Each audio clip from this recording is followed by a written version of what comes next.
বন্ধুরা, মুভির শুরুতে আমরা ডাক্তার ইয়াং মিকে দেখতে পাই। তার ছেলে জিয়ান তাকে ঘুম থেকে ওঠায়। সে বলে, আমি সুইমিং করব। বাইরে পুরো সুইমিং পুল তৈরি হয়ে গেছে। ইয়াং মি তাকে নিষেধ করে। তখন সে বিছানায় সুইমিং করতে শুরু করে। তখন বাইরে জোরে বাজ পড়ার শব্দ হয়। ইয়াং মি বাইরে তাকিয়ে দেখে অনেক জোরে বৃষ্টি হচ্ছে। সে ভাবে আজ সে কাজে যেতে পারবে না। জিয়ান তার আইপ্যাড চায়, কারণ তার ড্রয়িং করতে হবে। তখন ইয়াং মির কাছে তার মায়ের কল আসে। সেখানেও বৃষ্টি হচ্ছিল। তার মা তাকে বাইরে যেতে নিষেধ করে আর বাড়ির খাবার খেতে বলে। জিয়ান তখন তার মাকে ড্রয়িং দেখায়। ইয়াং মি সেটা দেখতে যাবে, তখন ঘরে পানি ভরতে শুরু করে। বাইরে বন্যা হতে শুরু করে। বিল্ডিং ডুবে যাওয়ার অবস্থায় যাচ্ছিল। সিকিউরিটির লোকেরা প্রচার করে যে সবাই উপরের তলায় চলে যাও, তৃতীয় তলা ডুবে যাচ্ছে। ইয়াং মি ভয়ে ভয়ে তার ছেলেকে এক জায়গায় বসিয়ে দেয় এবং চুপ থাকতে বলে। এরপর জিনিসপত্র প্যাক করতে শুরু করে। এরপর সে কিছু ওষুধপত্র নেয়। এরপর সে ছেলেকে খুঁজতে শুরু করে, কারণ সে কোথাও লুকিয়ে গেছিল। জিয়ান আলমারিতে লুকিয়ে গেছিল। ইয়াং মি বলে, আজ আমি পুরো দিন তোমার সঙ্গে কাটাব। সে ছেলেকে পিঠে বসিয়ে নেয়। তখন তৃতীয় তলা প্রায় ডুবে গেছে। সবাই জীবন বাঁচানোর জন্য পালাচ্ছিল। ইয়াং মি দ্রুত সিঁড়ির কাছে পৌঁছায়, কিন্তু রাস্তা ব্লক ছিল। ওপরে কেউ রাস্তা ব্লক করে রেখেছিল। সে অন্য পাশে যাচ্ছিল। বৃষ্টি অনেক জোরে হচ্ছিল। বাজ পড়ছিল ঘন ঘন। এমন মনে হচ্ছে যেন পৃথিবীতে আজ কেয়ামত চলে আসবে। ইয়াং মি গেট খুলে সিঁড়ি দিয়ে ওপরে উঠতে শুরু করে। তারা দুজনে কথা বলছিল। বাইরে অনেকে ডুবে যাচ্ছিল। জিয়ান যাতে ভয় না পায়, তাই ইয়াং মি তাকে গান শোনাতে শুরু করে। তখন তারা সামনে রাস্তা ব্লক দেখতে পায়, কিন্তু একপাশ দিয়ে সে ওপরে চলে যায়। সবাই ভয় পেয়েছিল। তখন সিকিউরিটি অফিসার ছিনজু এখানে এসে যায়। তখন ইয়াং মি তাকে দেখতে পায়। ছিনজুও এখানে আসছিল। তখন জিয়ান ভিড়ের ভেতরে হারিয়ে যায়। সে তাকে খুঁজতে শুরু করে, কিন্তু সে তাকে খুঁজে পাচ্ছিল না। তখন বিশাল ঢেউ আসতে শুরু করে। একই সাথে সে কল্পনায় দেখতে পায় সে যেন তার স্বামীর সঙ্গে ডুবে যাচ্ছে। তখন ইয়াং মি বাইরে আসার চেষ্টা করে। কোনোভাবে ওপরে এসে সে শ্বাস নেয়। এরপর সে জিয়ানকে খুঁজতে শুরু করে। জিয়ানকে সে খুঁজে পায়, কিন্তু দরজা খুলছিল না। তার শ্বাস ফুরিয়ে যাচ্ছিল। তখন ইয়াং মি অজ্ঞান হয়ে যায়। তখন সিকিউরিটি অফিসার ছিনজু তার কাছে আসে। ছিনজু তখন তার জ্ঞান ফিরিয়ে আনে। এরপর তারা দ্রুত ওপরে আসে। তারা বিল্ডিংয়ে ওঠে। সিপিআর দিয়ে জিয়ানকে ওঠায়। জিয়ান কাঁদতে শুরু করে। কোনোভাবে তার জীবন বেঁচে যায়। ছিনজু তাকে কোলে তুলতে চায়, কিন্তু ইয়াং মি তাকে বলে, থাক, আমি তাকে ওঠাচ্ছি। জিয়ান তার মাকে বলে, আমার মনে হয়েছিল তুমি আমাকে ছেড়ে চলে গেছ। এরপর ইয়াং মির কাছে একটা কল আসে। তাকে বলা হয় যে বিল্ডিংয়ের সব পাইপলাইন ফেটে যাবে। তোমাদের এখনই বাইরে যেতে হবে। তখন গ্যাস লিক হতে শুরু করে। তারা বাইরে চলে যায়। তখন ধামাকা হয়। চারদিক থেকে রাস্তা ব্লক হতে শুরু করে। ছিনজু ঝুলে ওপরে উঠে যায় আর তাদের ওপরে তোলার চেষ্টা করে, কিন্তু জিয়ান তার মাকে ছাড়ছিল না।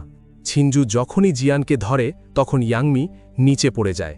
পুনরায় সে স্বপ্নে তার গাড়ি ডুবতে দেখে। এরপর সে সাঁতার কাটতে শুরু করে। সে বলে, আমি দ্রুত উপরে আসছি। সে সাঁতার কেটে বিল্ডিংয়ে আসে, কিন্তু এই তলা পুরো ডুবে গেছিল। তখন লিফটের ভেতর থেকে কোনো বাচ্চার আওয়াজ আসে। সে ভেতরে আটকে গেছিল। বাচ্চাটির নাম ছিল জিছু। সে লিফট খোলার চেষ্টা করছিল, কিন্তু সেটা খুলছিল না। তখন সে ওপরে গিয়ে খোলার কোনো জিনিস খুঁজছিল। তখন ইয়াং মি সেখানে দুইজন চোর দেখতে পায়। তারা মানুষদের কক্ষে চুরি করছিল। সে পুনরায় লিফট খোলার চেষ্টা করে। তখন বিশাল ঢেউ আসে।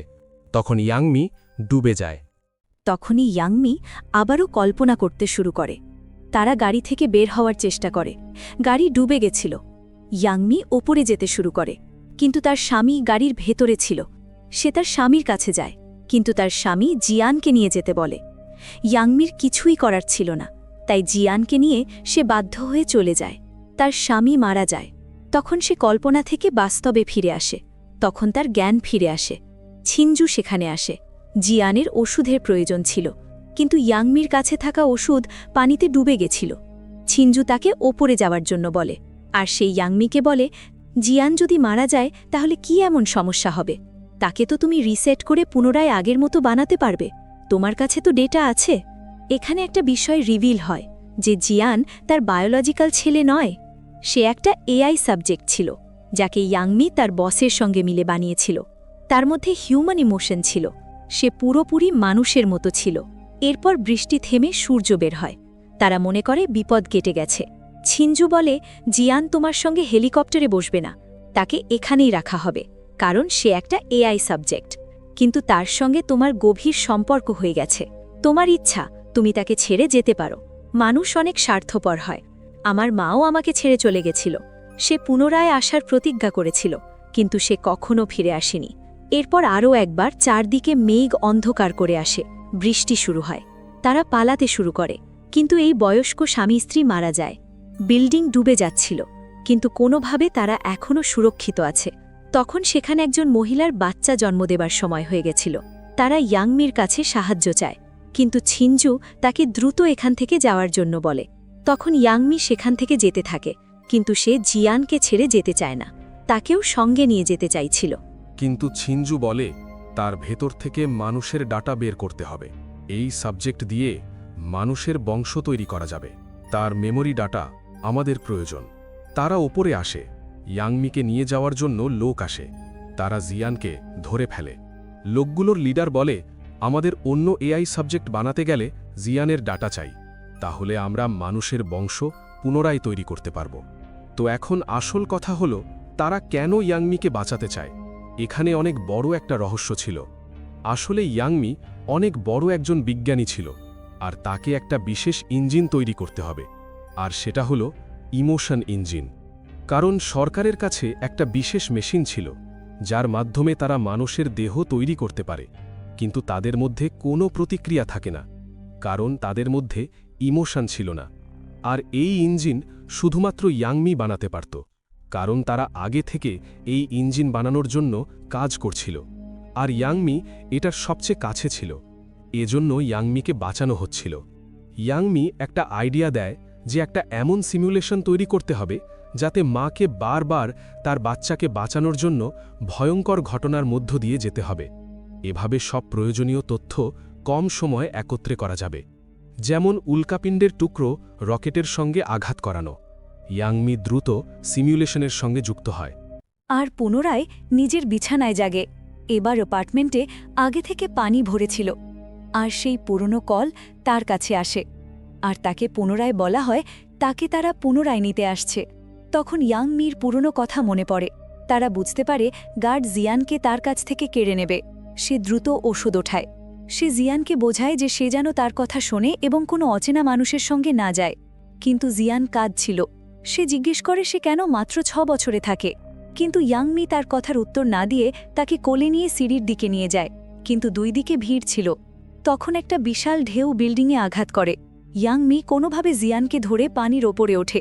সে জিয়ানকে ওপরে ওঠানোর জন্য সাহায্য করে, যাতে তারা করিডোরে যেতে পারে। ইয়াংমিও উপরে ওঠে, কিন্তু সে জিয়ানকে দেখতে পায় না। তখন ইয়াংমি করিডোরের দিকে যায়, কিন্তু তখনই একটা বিশাল ঢেউ সব কিছু থামিয়ে দেয়। সে পানির দিকে তাকায় এবং দেখে জিয়ান পানিতে সাঁতার কাটার চেষ্টা করছে, কিন্তু বিশাল ঢেউয়ের কারণে সে জিয়ানকে ধরতে পারে না।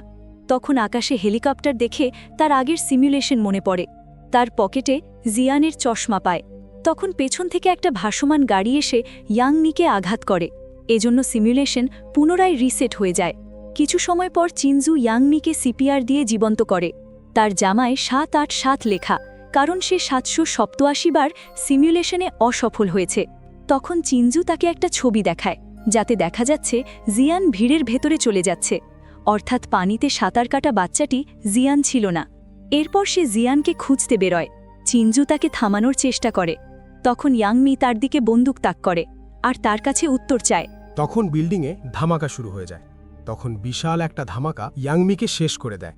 এরপর সিমুলেশন 1931-এ ইয়াংমি ব্যালকনি থেকে পড়ে যাচ্ছিল, কিন্তু ছিনজু তাকে শেষ মুহূর্তে ধরে ফেলে। ইয়াংমি তার সঙ্গে যেতে চায় না, কারণ সে ভয় পাচ্ছিল যে তারা জিয়ানকে ছিনিয়ে নেবে, আর সে নিজে পানিতে লাফায়। যখন সে অন্য ব্যালকনিতে একজন লোককে জিয়ানকে ধরে থাকা অবস্থায় দেখতে পায়, তখন সে পুনরায় বিল্ডিংয়ের ভেতরে সাঁতার কেটে যায়। তখন লিফটে কাছ থেকে যাওয়ার সময় সে পুনরায় জিছুর আওয়াজ শুনতে পায়। সে দরজা খোলার চেষ্টা করে, কিন্তু সে অসফল হয়। এবার সে ডুবে মারা যায়।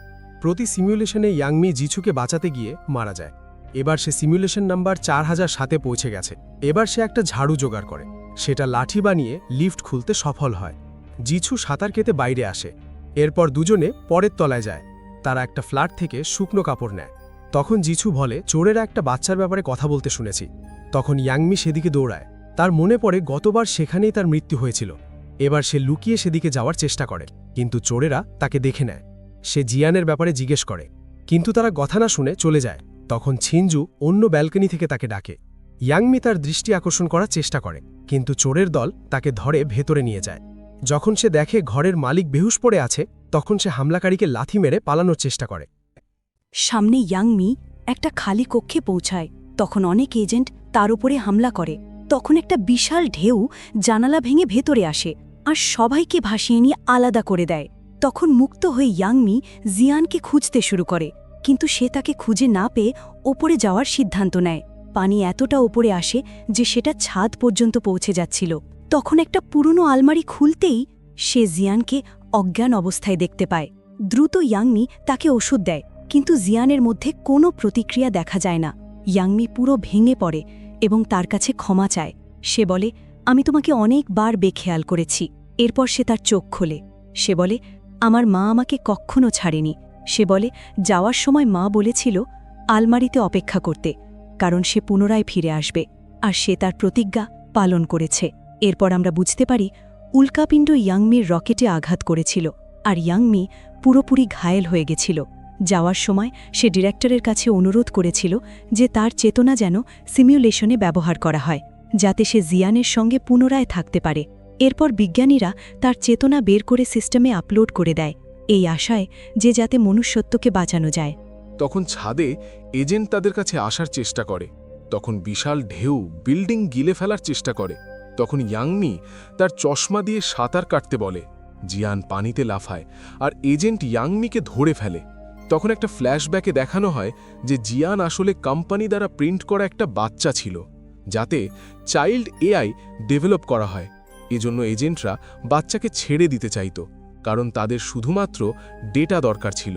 ইয়াংমির দেখা তার স্বামীর সঙ্গে তখনই হয়েছিল যখন এক্সপেরিমেন্ট শুরু হয়েছিল। তখন তার স্বামী জিয়ানকে দত্তক নেয়। যখন ইয়াংমির স্বামী মারা যায়, তখন তার প্রভাব ইয়াংমি এবং জিয়ান দুজনের উপরেই পড়ে। বর্তমানে সিমিউলেশন আরও একবার রিসেট হচ্ছিল, কিন্তু ইয়াংমি তাদের থেকে ছাড়িয়ে তার ছেলের কাছে পৌঁছে যায়। সে ডেটায়ের ভেতরে লাফিয়ে পানিতে সাঁতার কেটে জিয়ানের কাছে পৌঁছায়। সে দেখে জিয়ান একটা অ্যান্টেনা ধরে রেখেছে। সে তাকে জড়িয়ে ধরে আর বলে তারা দুজনে একসঙ্গে সাঁতার কাটবে, আর পরে ঢেউ তাদেরকে ভাসিয়ে নিয়ে যায়। এরপর দেখানো হয় ইয়াংমি জিচুকে সাহায্য করে এবং গর্ভবতী মহিলাকে সঙ্গ দেয়, আর শেষ পর্যন্ত জিয়ানের সঙ্গে থাকে। এটা দেখে সিস্টেম বুঝতে পারে যে ইয়াংমি এখন আর স্বার্থপর নেই। তখন সিমিউলেশন সফল ঘোষণা করা হয়। সর্বশেষে ইয়াংমি এবং জিয়ানের চেতনা নতুন প্রিন্ট করা এআইতে ঢুকিয়ে একটা নতুন গ্রহে পাঠানো হয়, যাতে সেখান থেকে নতুন সভ্যতা শুরু করা যায়।